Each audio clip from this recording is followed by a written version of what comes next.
ஓம் ஈஸ்வரா குருதேவா என்று சொல்லும் போதெல்லாம் உங்கள் உயிரை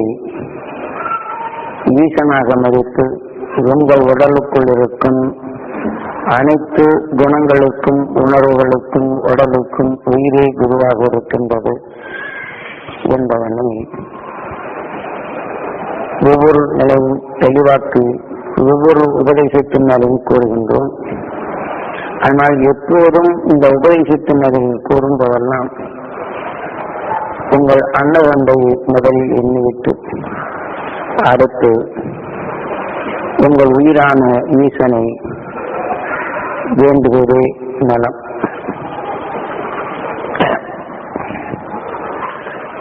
அதாவது இப்போது உயிர் இயக்கத்திற்கு பேர் ஓய் என்று இயக்கம் என்பதற்காக ஓய் என்றும் அதற்கு காரண பேர் பிரணவம் என்றும் தெளிவாக்குகின்றது நமது சாஸ்திரங்கள். அதே சமயத்தில் நாம் எந்த வகை குணங்களை நுகர்கின்றோமோ நுகர்ந்த குணங்களை ஓய் என்று பிரணவமாக்கி என்று நம் உடலாக மாற்றுகின்றோம். இதனை நாம் அறிந்து கொள்வதற்காக ஓம் நமச்சிவாய ஓம் நமச்சிவாய என்று நாம் எண்ணக்கூடியது அனைத்தும் ஜீவ அணுவாக மாற்றும் இந்த உடலாக மாற்றிவிடுகின்றது என்பதனை தான் இவ்வாறு கூறுகின்றோம். ஓம் நமச்சிவாய சிவாய நமவோம். இப்ப நான் எந்த குணத்தை நுகர்ந்து என் உடலான சிவமாக மாற்றுகின்றனோ அதே குணத்தின் அளவு நான் சொல்லும் போது கேட்போர் உணர்வுகளையும் அந்த உடலுக்குள் சிவாய நமவும் அந்த உடலுக்குள் ஜீவன் மறுபடியும் உண்டாகி அதன் உணர்வாக அந்த இயக்கம் என்று பொருள்படும்படி நமது சாஸ்திரங்கள் தெளிவாக கூறுகின்றது. இப்படி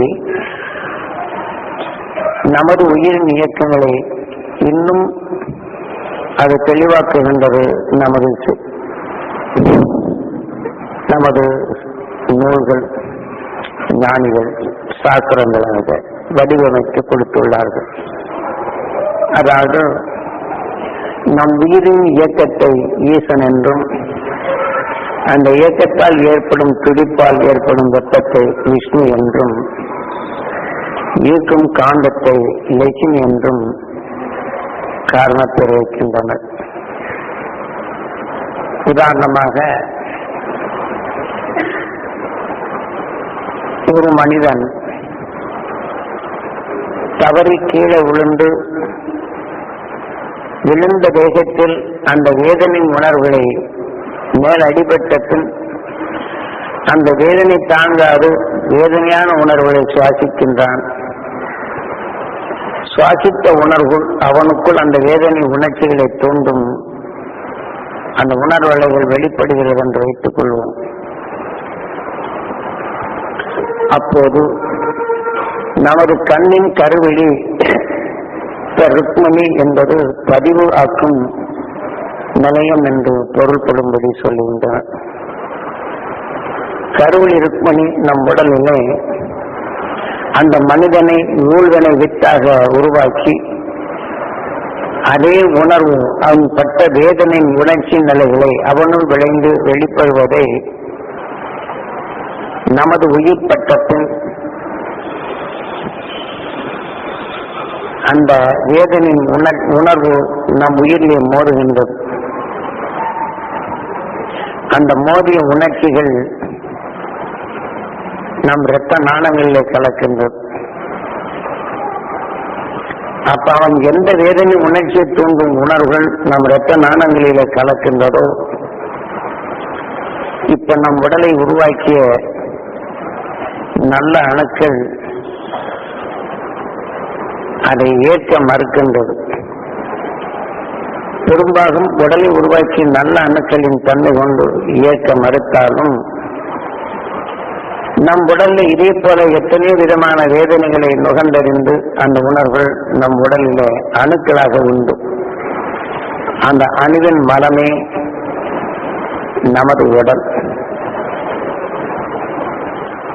ஆகவே அந்த வேதனை கொண்ட அந்த அணுக்கள் நமது இரத்த நாளங்களில் இந்த வேதனை என்ற உணர்வுகள் சுழன்று வரும்போது அதிலிருந்து அந்த வேதனையை, அந்த விஷத்தை உணவாக உட்கொள்ளும் அந்த அணுக்கள் இதை பிரித்து எடுத்துக் கொள்கின்றது. இப்ப உதாரணமாக சூரியனிலிருந்து வரக்கூடிய வெப்பம், காந்தம், விஷம், அது சூரியனை கடந்து வெளிவரும்போது இந்த காந்தம் ஒரு செடியின் சத்தை நுகர்ந்து எடுத்துக்கொண்டால் அந்த செடியில் விளைந்த வித்தினை நாம் நிலத்தில் ஊன்றும் போது நிலத்தின் ஈர்ப்புத்தன்மை கொண்டு இந்த காற்றிலே தன் தாய் செடியின் உணர்வை நுகர்ந்து அதே உணர்வுக்கொப்ப அதே ரூபமாகும், அதே மனமாகும், அதே குணமாகும் அந்த செடி வளர்கின்றது அதே ரூபமாக. இதே போல எத்தனையோ வகையான செடி கொடி மரங்கள் உண்டு. அதிலிருந்து வெளிப்படும் உணர்வுகளை சூரியனின் காந்த புலனறிவு அந்த சத்தை கவர்ந்து வைத்துக் கொள்ளுகின்றது. அப்படி கவர்ந்து கொண்டால் சீதா என்றும் சுவை என்றும் சீதா லட்சுமியாக மாறுகின்றது. அதற்கு காரண பெயர் வைக்கின்றனர். இப்ப எந்த செடியில் வளர்ந்ததோ அந்த சத்தை கவர்ந்து கொண்டால் அதே இனத்தை அதே செடிக்குள் வந்து அந்த சுவையின் சத்தாக வளர்க்க செய்யும் சக்தி என்பதற்காக அதை லட்சுமி என்று காரண பெயர் வைக்கின்றனர். இப்ப விஷசெடியிலிருந்து இத்தகைய சத்தை சூரியன் கவர்ந்து கொண்டால் அது சீதா லட்சுமியாதான் மாறுகின்றது. அதன் எந்த சுவையின் தன்மை வருகின்றதோ அதன் சுவை கொண்டு விஷசெடியின் சத்தை எடுக்கின்றது. ஆனால் அந்த சத்தின் தன்மை சரியானாலும் அந்த மனத்தை நுகர்ந்தால் இது நல்ல செடி என்று நுகர்ந்த பின் அந்த உணர்ச்சிகள் நம் உடலிலே பரவி உயிரிழப்பட்ட பின் அறிய செய்கின்றது நல்ல செடி என்று. இந்த விஷசெடியிலிருந்து வரக்கூடிய உணர்வை நுகர்ந்தால் இந்த விஷசெடி என்று நாம் உணர முடிகின்றது. இருந்தாலும் இந்த விஷசெடியின் தன்மை நாம் நுகர்ந்து விஷசெடி என்று நாம் நுகர்ந்தாலும் நம் உயிரிழப்பட்டு அந்த உணர்வுகள் மனமாக வெளிப்படுகின்றது. அப்போ அதற்கு பேர் ஞானம். இப்போ விஷசெடியிலிருந்து ஒரு சத்தை சூரியன் கவர்ந்து கொண்டால் சீதா லட்சுமி என்றாலும் அந்த அணு இது ஒரு அதே செடியாக உருவாக்கும் சத்தாக பிரம்மமாக அது இருக்கின்றது. அப்ப அந்த செடியின் சத்தை வெளிப்படும் போது பிரம்மாவின் மனைவி சரஸ்வதி இது எந்த செடியில விளைஞ்சதோ அந்த வித்து நுகர்ந்து அதே செடியின் உணர்வாக உருவாக்கும் என்று பொருள். அதனால்தான் பிரம்மம். அதனுடைய மனம் வெளியிடப்படும் போது ஞானம் சரஸ்வதி என்று தெளிவாக கூறுகின்றனர். அந்த இயற்கையும் இயக்கங்களை நாம் அறிந்து இந்த வாழ்க்கையில் ஆறாவது அறிவு கொண்ட மனிதன் ஒருவன்தான் அறிய முடியும் என்பதனை தெளிவாக்குகின்றது நமது சாஸ்திரம். அப்போ அந்த மனத்தின் தன்மை கொண்டு அதன் ஞானமாக சூரியன் கவர்ந்து கொண்டாலும் மற்ற செடிகள், அதாவது இந்த வேதனை விஷ செடிகளின் உணர்வு சத்தை மற்ற செடிக்கு போக விடுவதில்லை. அந்த செடி நல்ல மனமாக இருந்தாலும் அதனுடைய அழுத்தத்தை கொண்டு விஷ செடியை தன் அருகிலே விடுவதில்லை, தள்ளி விட்டு விடுகின்றது. ஆனாலும் இந்த விஷ செடியின் சத்தையும் நல்ல செடியின் சத்தையும் சூரியன் கவர்ந்து கொண்டால் இந்த விஷத்தின் அழுத்தத்தால் அது நகர்ந்து ஓடுவதும் இன்னொரு விஷ செடியில் மோதிய பின் கிருகிரன் சுற்றுவதும் மூன்றும் ஒன்றாகிவிட்டால் இந்த மோதலில் ஒன்றாக இணைந்து விடுகின்றது. அப்போ இதற்கு பேர் இந்த செடிகளை என்ன செய்வது ரெக் என்றும் அதன் மனத்தை சாம இசை என்றும் மூன்றும் இணைந்து கொண்டால் அதனோட என்று மூன்றுடைய மனங்களையும் மாற்றி விடுகின்றது. அது ஒன்றாகி விடுகின்றது. ஆனால் இது அதர்வனம் என்றும் தன் செயலை இழந்து விடுகிறது என்றும் இதை யஜூர் ஒரு வித்தாக மாறுகின்றது. அந்த வித்தாகித்தான் இந்த 3 செடியின் சத்தையான இந்த வித்து இந்த பூமியில் அது இணைந்து படுமை என்றால் அந்த பூமியின் ஈர்ப்பின் தன்மை கொண்டு அந்த 2 விஷச்செடியில் ஒவ்வொரு விஷச்செடியும் வேறு விதமாக இருக்கும். அதனால் இன்னொரு விஷச்செடியும் வேறு விதமாக இருக்கும். அதனால் இந்த 3 விஷயங்களையும் உணர்வுகளையும் ஒன்றாக சேர்க்கும் போது ஒரு புதுவிதமான செடியாக உருவாக்குகின்றது. இந்த பூமியில் பட்டால் அவை இதே போல வான்வெளிக்கு இருந்து நட்சத்திரங்கள் பிற மண்டலங்களிலிருந்து வரக்கூடிய சக்திகளை அது கவர்ந்து கொள்கின்றது. இப்ப செடி கொடிகள் எவ்வாறு அதனதன் உணர்வுகளை எடுத்துக் கொள்ளுகின்றதோ இதை போல நமது பிரபஞ்சம் பிற மண்டலங்களிலிருந்து வரக்கூடிய தூசிகளை நட்சத்திரங்கள் அது உடலில் விளைந்த மலத்தை வெளிப்படுத்துகின்றது. அப்ப அந்த நட்சத்திரங்கள்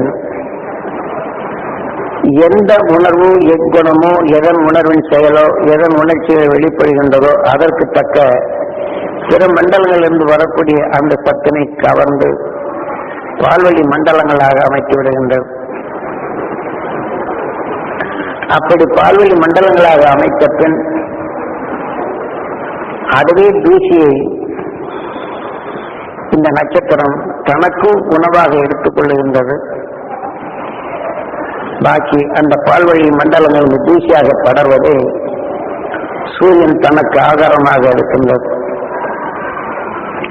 இப்ப நாம் பூமியில் எப்படி செடி கொடிகள் ஒன்றுக்கொண்டு அந்த மனங்கள் வித்தியாசமாகும் போது ஒன்றுக்கொண்டு நகர்ந்து ஓடுவதும் மற்றொன்றோடும் ஓடுவதனை சுழல் காற்று போல சுழன்று அது 2 கலந்து வேறொரு செடியாக மாறுகின்றதோ இதே போலதான் அந்த 27 நட்சத்திரங்களிலிருந்து உதாரணமாக கார்த்திகை நட்சத்திரம் என்று வைத்துக்கொள்வோம். அதுக்கப்புறம் ஆண் பெண் என்ற நட்சத்திரம் உண்டு. அந்த நட்சத்திரம் வரும் அது கவர்ந்து கொண்ட அந்த பால்வழி மண்டலத்தில் அது தூசியாக வரும்போது சூரியன் தன் உணவுக்காக எடுக்குது. தன் உணவுக்காக எடுக்கும் போது வரும் பாதையில் ஒரு தேவதை நட்சத்திரத்தின் அந்த பால்வழி மண்டலத்திலிருந்து வெளிப்படும் தூசியினை இதே சூரியன் கவர்கின்றது. வரும் பாதையில் மேலேயே அந்த பால் அடர்ந்து பால்வழி மண்டலங்களிலிருந்து வெளிப்படும் அந்த உணர்வினை 2ம் ஒன்றோடு ஒன்று சந்தித்து விட்டால் நம்ம எப்படி வெல்டிங் வைக்கிறோமோ அது மாதிரி ஹெல்த் ஆகிடும். அப்போ ஒரு இயக்கத்தின் ஒரு காந்தப்புலன் அறிவாக அது மாற்றுகின்றது. அப்ப அந்த படிகள் 12 வெளிச்சம் அதிகமாகும் போது அதில் வர அந்த ஒளிக்கட்டைகளை வெள்ளிக்கோள் எடுத்துக்கொள்கின்றது.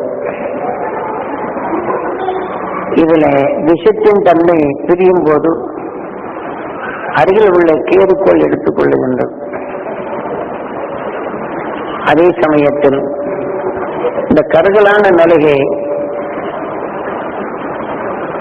இது ராகுக்கோள் எடுத்துக் கொள்ளுகின்றது. இதுல தொச்சி ஆதித்தன்மை அடைந்த பின் அது சனிக்கோள் எடுத்துக் கொள்ளுகின்றது. அது நீராக மாற்றுகின்றது. இப்ப நாம் பல பொருள்களை வேக வைத்தால் இந்த சத்து ஒன்றுடன் ஒன்று கலந்து அது ஆவியாக போறது போல ஆவின் தன்மை நீரையிலிருந்து சூரியன் ஈர்ப்புக்கு அது செல்லும். அப்ப போகும்போது அதனுடைய அழுத்தம் பூமியில சுழற்சியில் மீண்டும் அது சுழந்து அது மேகமாக மாறிவிடுகின்றது. இதை போல சனிக்கோள் எடுத்துக்கொண்டாலும் அது நீர் சத்து சம்பந்தப்பட்டதில் அது எடுத்துக்கொள்கின்றது. இதை போல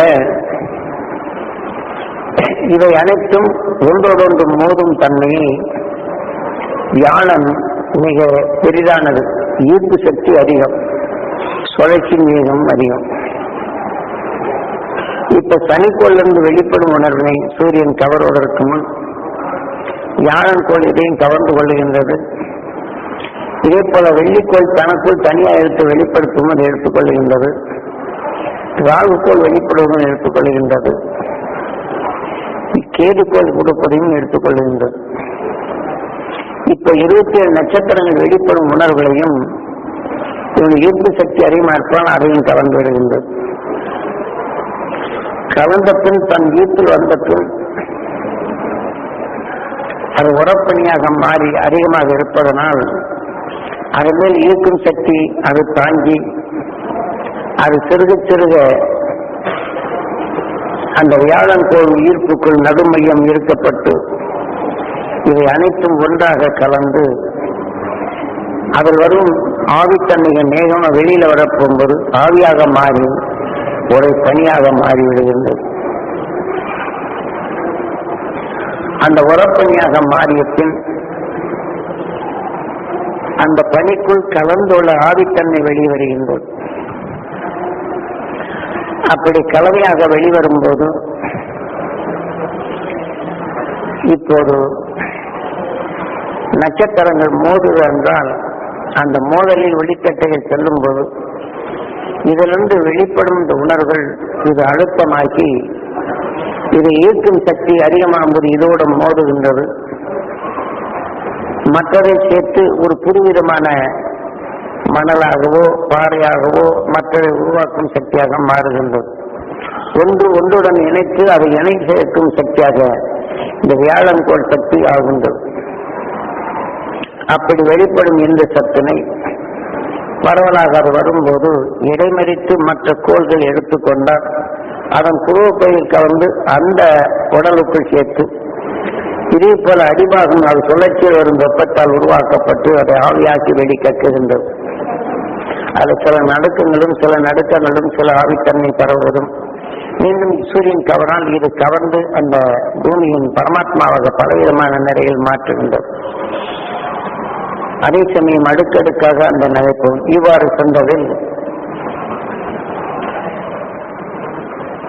அதாவது செவ்வாய்க்கோள் இவை அனைத்தும் எப்படி அந்த ஒன்றோடு ஒன்று மோதும் போது நாதங்கள் ஆகின்றதோ சப்தங்கள் வருகின்றதோ அதையும் இது எடுத்து வச்சு மற்ற பொருளோடு சேர்த்து நாடகாரகனாக மாறும். சப்தங்கள் கொடுக்கும் எந்த பொருள் ஆன பின் அந்த பொருளுக்கு தக்க அந்த சப்தங்களை வெளிப்படுத்தும். வெங்கலத்தை தட்டினா ஒரு சப்தம் வருது, இரும்பை தட்டினா சத்தம் வருது, கல்லை தட்டினா ஒரு சப்தம் வருது. அதே மாதிரி பதிவான உணர்வுகள் அதன் வழிப்படி அந்த சப்தங்கள் வர தொடங்குகின்றது.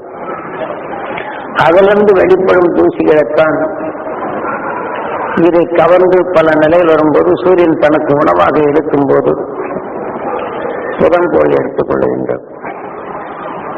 புதன்கோள் எடுத்து அது உலோகத்தன்மையாக மாற்றுகின்றது. இதே போல சூரியனுடைய உணர்வுகள் இந்த பூமிக்கு கிடைக்கவில்லை என்றால் நமது சந்திரன் அதனுடைய நிலைகளை எடுத்து அதனுடைய சுழற்சியின் வேகம் கம்மி இருந்தாலும் அதை தாங்கி நமக்கு கொடுக்கின்றது. இருப்பினும்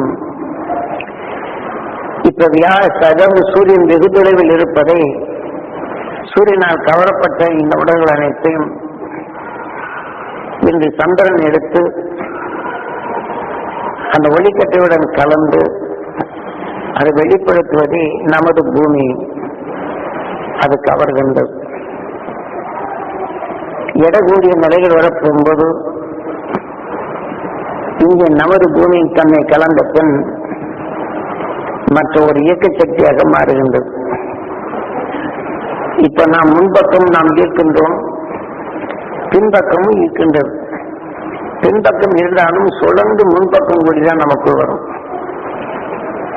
இதே போல சந்திரன் பின்புறமாக இருந்து சூரியன் கதிரியக்கங்கள் எடுத்தாலும் அதனுடைய சுழற்சியின் வேகத்தில் உணர்த்தி வெளிப்படும் போது நமது பூமி அதை கவர்கின்றது.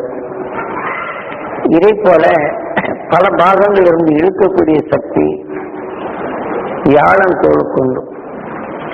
எந்தெந்த திசைகள் வருகின்றதோ அதே போல இப்ப ஆண்டினாவை அமெரிக்காவில் வைக்கின்றார்கள். அந்த துருவ பகுதியில் வந்து இழுக்கும் போது அதை இழுத்து துருவ நேரம் மாற்றப்படும் போது அந்த ஒளி அலைகளை மாற்றும் போது ஆண்டினாவை அதற்கு தக்கவாறு திசை திருப்பி வைப்பார்கள்.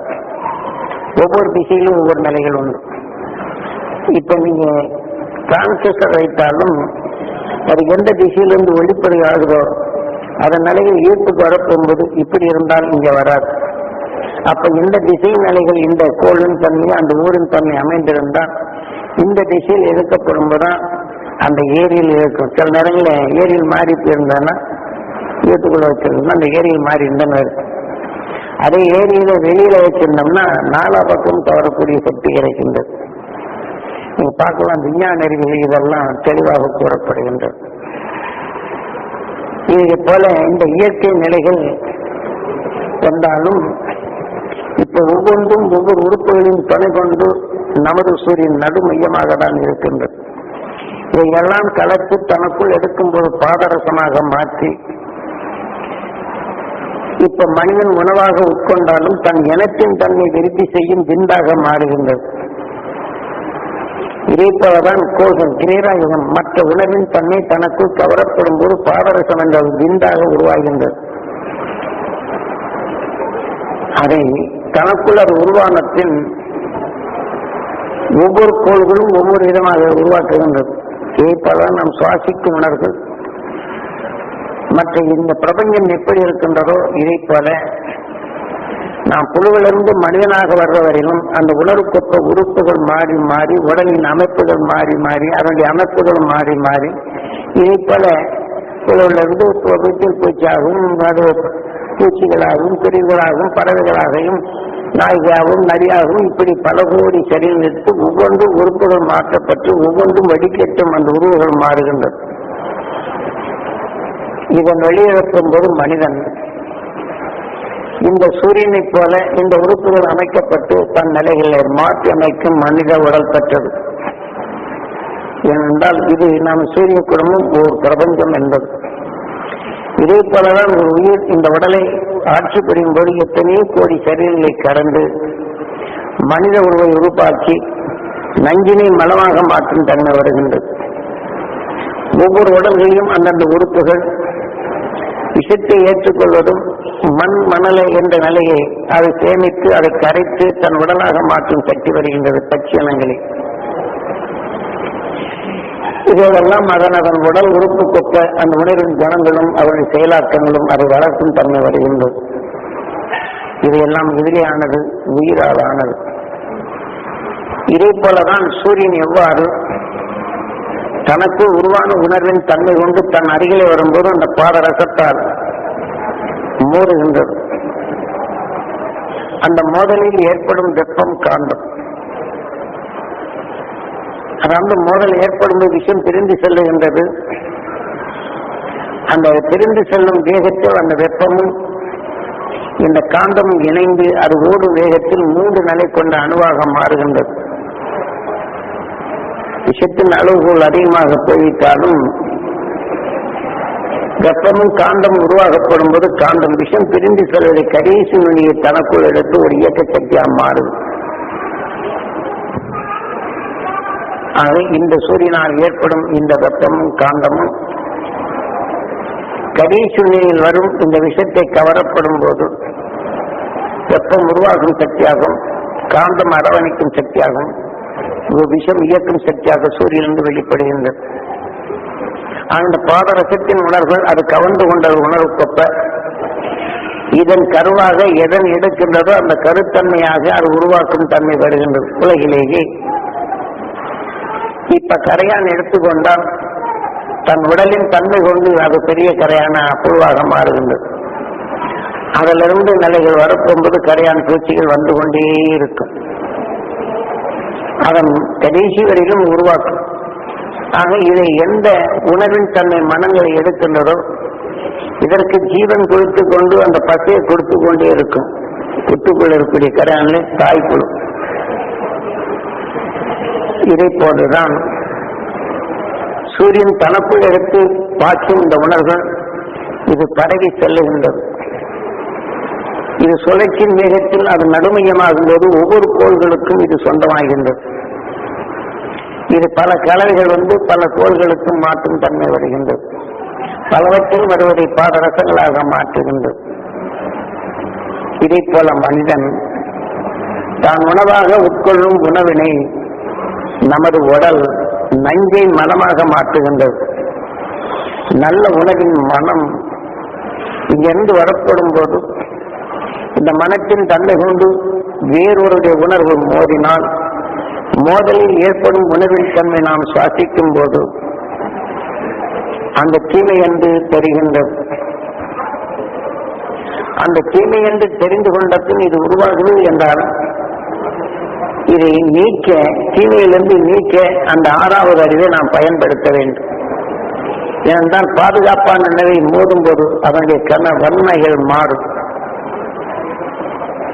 இப்ப இந்த லைட்டை போட்டோம்னா மேல் மூடல என்னென்ன கலரை போடுமோ அதுக்கு தக்கவாறு வரும்,